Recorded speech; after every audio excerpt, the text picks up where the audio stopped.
Hello everybody, this is Refresh and I am here to bring you a sealed deck build for Ravnica Allegiance. I have 6 packs here. I'm going to open them up, take a look at the contents, evaluate the cards, and build a sealed deck right before your eyes.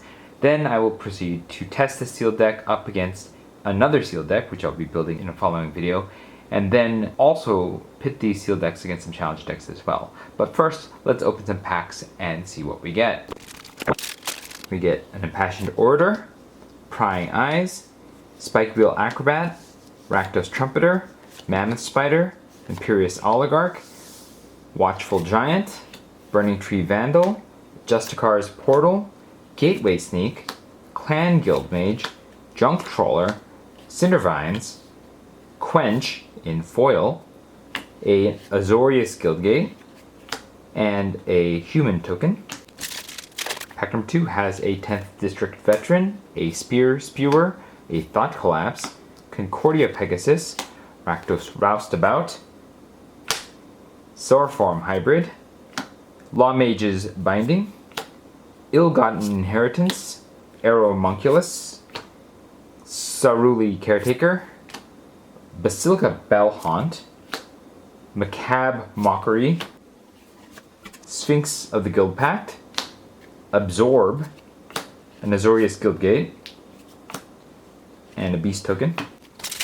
Pack number 3 has a Gore-Clan Wrecker, a Fairy Duelist, a Civic Stalwart, a Storm Strike, a Rampaging Renthorn, a Footlight Fiend, a Get the Point, an Ill-Gotten Inheritance, an Imperious Oligarch, Act of Treason, Enraged Ceratok, Rhythm of the Wild, Junk Trawler, Teysa Karlov, Rakdos Guildgate, and a Thopter Token.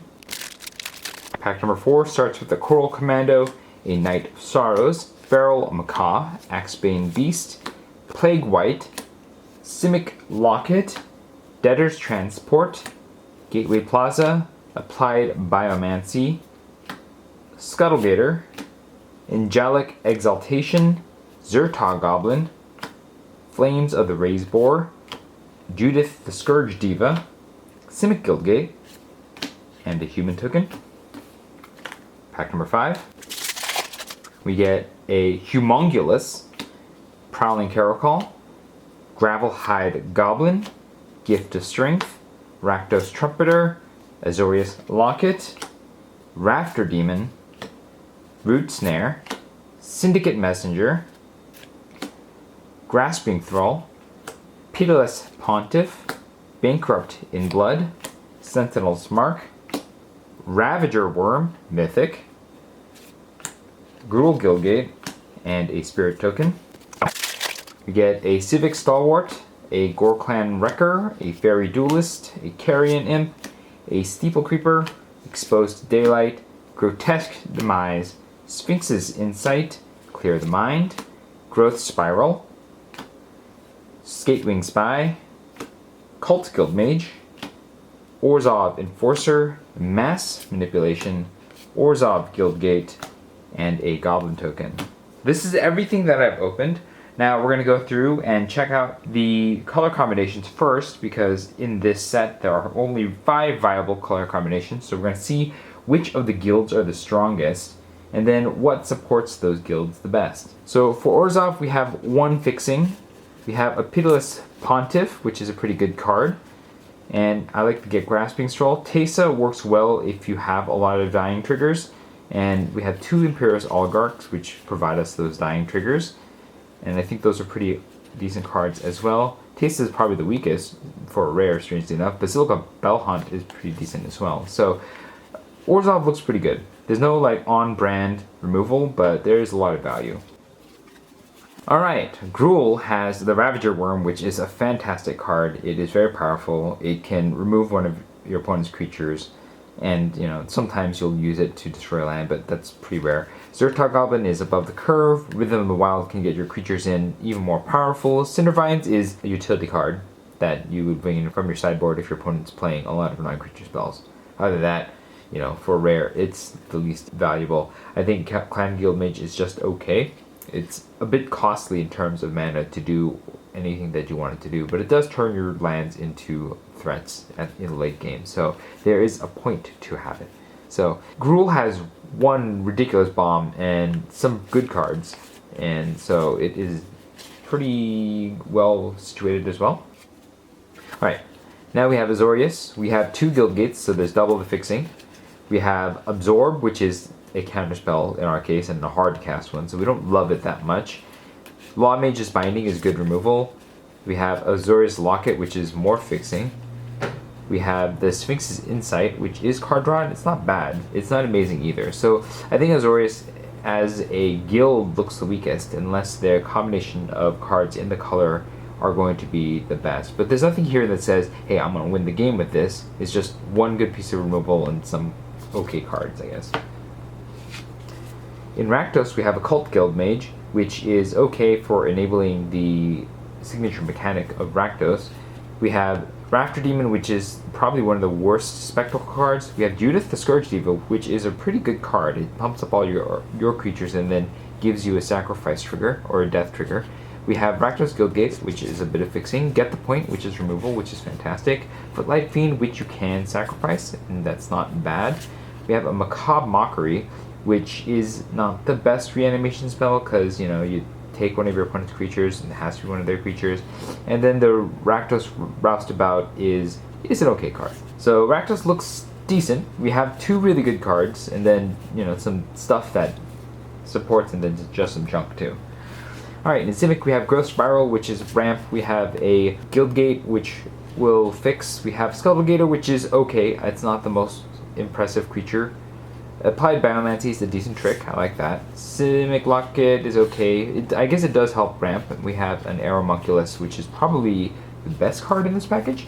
And so Simic is somewhere in the middle. It has threads, well, a thread, and then it has a trick, and then, you know, some okay cards. So we're gonna have to go, and it doesn't seem like anything but Azorius is fairly weak here. So let's go ahead and check out every color combination.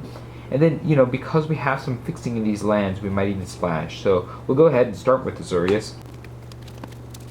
Alright, we're going to play blue and white. These are going to be our options here. Let's go ahead and just play everything out that I would want to play with and see what the deck calls down to. This is strictly sideboard.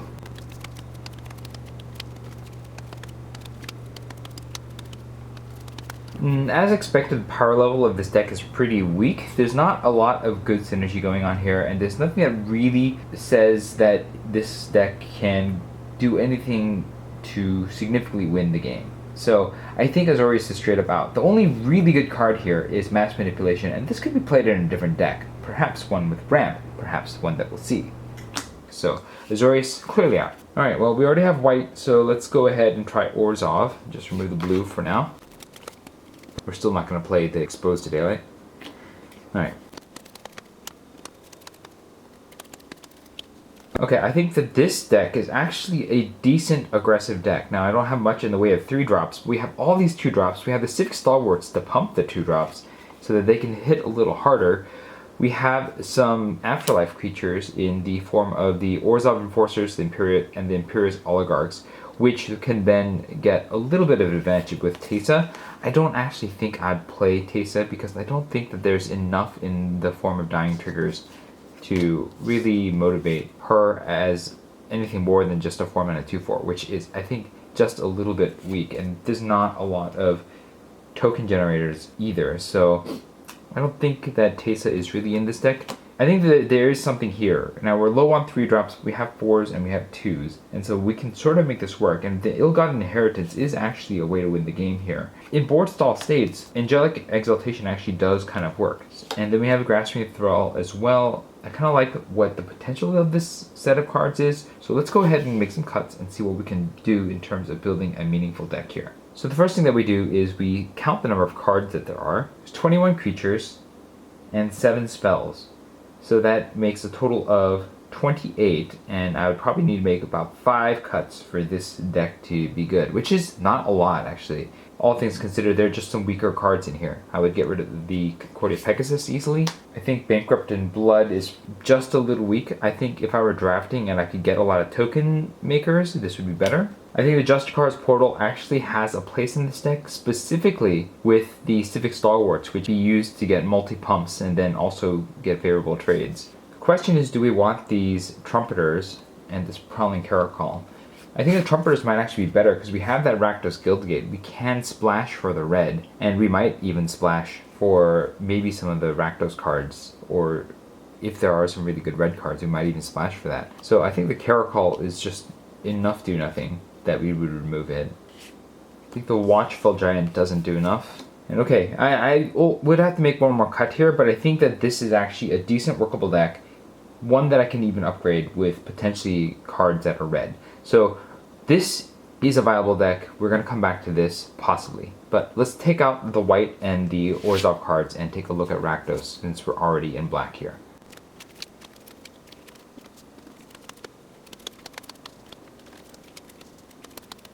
So the first thing I'm going to do is make some cuts. Now we don't actually have a lot of Spectacle. In fact, we have the Spikequill Acrobat and the Rafter Demon, and that might be it. We can easily cut the Gravelhide Goblin because that would require a splash of green. We don't really need the Spear because we're not really doing Spectacle. And since we're not doing Spectacle, I think the Spikequill Acrobat's not that good. I never really liked the Macabre Mockery. We have removal here. Since we're not doing much in the form of sacrifice, I think the Act of Treason is easily out as well. So we have 15 creatures, 7 spells. You know, this is actually probably not good enough. But we might splash some of these red spells. Get the Point, for example, and Judith are probably 2 cards I'd be considering to splash if I were to play Orzhov. So now let's go ahead and take a look at what we have in terms of Gruul, since we're now in red.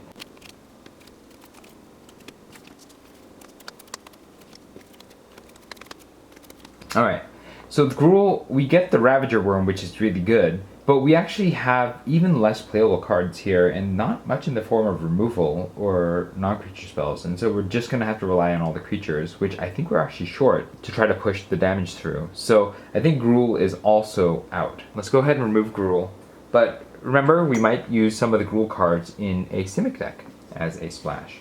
So Ravager Worm is not down for the count.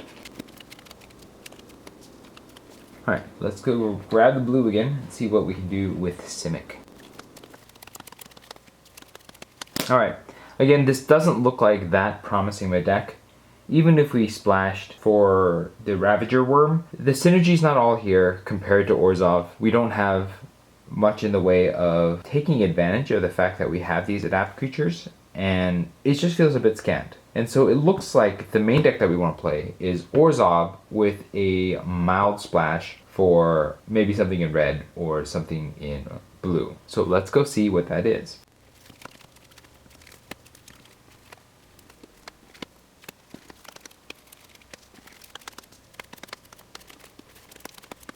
Alright, I believe this is close to the deck that we started with, and I like the synergies that we have here. The creatures entering the battlefield gives you synergies with Impassioned Orator, which lets you gain life, which keeps you in the game longer. Now this in itself is not that good, but it does work well with the Afterlife because you'll get a lot of triggers, and you have the Imperious Oligarchs, you have the Orzhov Enforcer, Syndicate Messenger, the Knight of Sorrows, the Debtor's Transport, all which trigger Afterlife, and when those creatures appear, then you'll have flying tokens. And that's not a ton of cards work with Teysa. I think it might just be enough. She's still on the potential chopping block. Because we have this Rakdos Guildgate, I might feel inclined to splash 1 or 2 red cards. And it has to be really powerful for me to splash it, or it has to be late game enough that I don't need it early. We have Get the Point, we have the Scourge Diva, which actually works well with Teysa in doubling the death triggers, and I don't think any of the rest of these are anything that I would want to splash. In red, Flames of the Raised Boar is removal, and that's about it, and I don't think any of these are also worth splashing either. So we're looking at something like this, and then cutting a bunch of cards in order to make this work. So, what do we cut? We have 19 creatures and 7 spells, which is 26. We would want to make 3 cuts in order to make this deck work. I think the Sentinel's Mark, nice as it is probably a card that can get cut. I think the Carrion Imp can also get cut. I don't like the 10th District Veteran, but I feel like of all the creatures, I don't have any 3-drops, and I feel like I want to keep it around just because it's a 3-drop. Maybe it's Plague White? It doesn't have a lot of synergy. It is a good aggressive card, which I like in this deck, but it might be the cut in this particular case. And that leaves us with 15 white symbols, 16 black symbols, and 2 red symbols, which I think means that we want just a little bit more black, which is good because we have the Orzhov and the Rakdos Guild Gates, which center us on black, and we want 15 more lands. So that means that we want 6 swamps, 7 plains to get us to 8 and 8 respectively, and then 2 mountains to fill up that point and get us our splash for Judith and get the point. 6 swamps, 7 plains, 3 mountains. Now to see how this deck does.